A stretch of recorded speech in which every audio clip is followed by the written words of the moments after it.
নমস্কার বন্ধুরা, আজকের আমি বানাচ্ছি চিংড়ি মাছ দিয়ে গাঁটি কচু আর পুঁই শাক দিয়ে ঘন্ট। এ দেখো, পুঁই শাকটা আমি সিদ্ধ করে জল ফেলে দিয়েছি। এই আদা জিরে বাটা, চিংড়ি মাছ খোলা ছাড়ানো আর কচু দিয়ে রান্না হবে। গ্যাসটা জ্বেলে দিলাম, তেল দেব, জিরে ফোড়ন, শুকনো আছে, এর মধ্যে কচু আর আলুগুলো দিয়ে দেবো।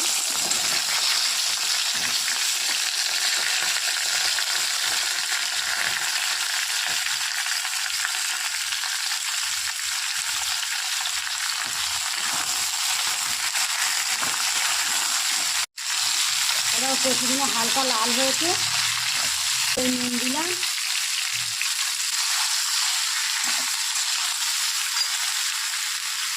এরকম আদা বাটাটা দিয়ে দিলাম, আদা জিরে বাটা,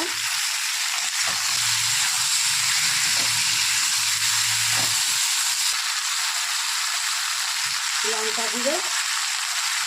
আর আমি কিন্তু মাছগুলো ভাজিনি, হ্যাঁ, এই মশলার সাথেই আমি মাছগুলো দিয়ে দেবো, চিংড়ি মাছগুলো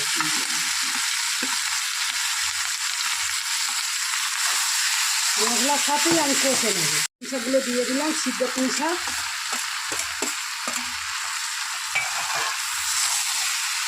এটা ভালো করে মিক্স করবো। হয়ে গেছে, আমি এর মধ্যে জল দেবো।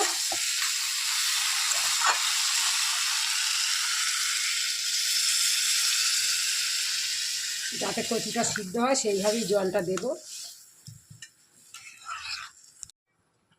এটা আমি খুলে দেখব, হয়ে গেছে। আমি এবার নামিয়ে নেব। একটু রস রস রেখেছি, কেন কচু তো টেনে নেবে পরে।